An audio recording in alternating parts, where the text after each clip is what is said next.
Ayan si Snowy. Bagong alaga namin. Snowy! Kaon. Snowy ah! Ali! So, makaon si Snowy.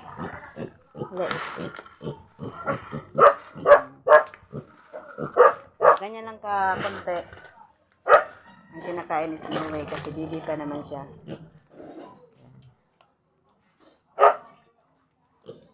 Gagawin namin itong hinahin. Ito na, Snowy.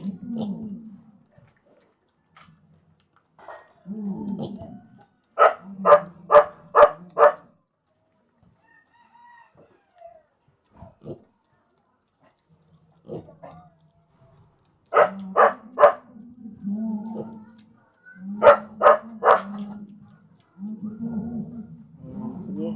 Pagda na, Snowy. Ayan, so, ay, hindi makita. Ayan. Oh, may manok na nakapasok. Huwag manok!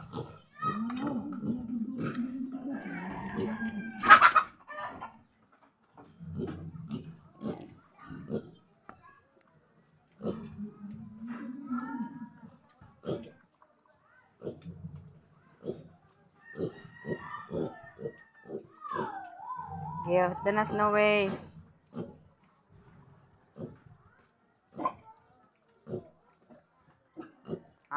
Tatlong araw pa lang dito sa Snowy.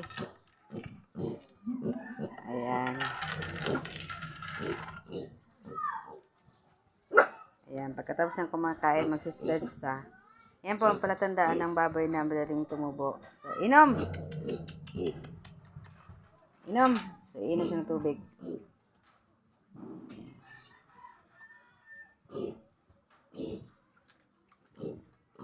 Kain ulit. Paborito ko alagaan yung mga baboy. So, ang bantay dito, andyan yung bantay, oh. Ayan, si Bok. Bantay yan sa baboy. Bok! Oh.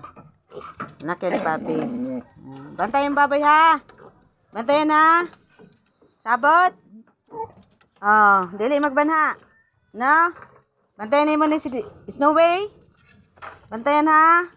Oh, bantayan daw niya. Ayan, oh. Napakabuti. Oh, bantayan na yung baboy, ha? Abot ka? Bok. Ayan, may manok na naman. Ayan, may manok na naman nakapasok.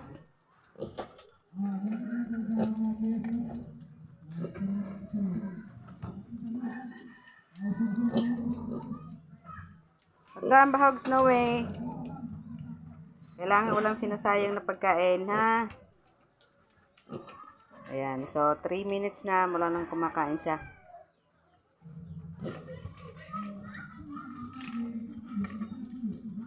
So yung manok gusto kumain ng pagkain niya.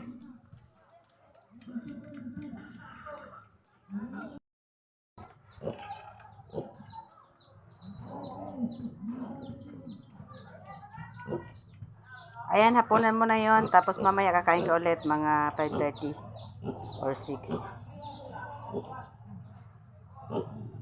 Busog na siya kasi maya-maya pa ako nabibigyan ng pagkain. So, yung naiwan niya, kukunin ko yan para ibabalikan siya mamaya. Sayang naman, kakain ng manok. Thank you for watching!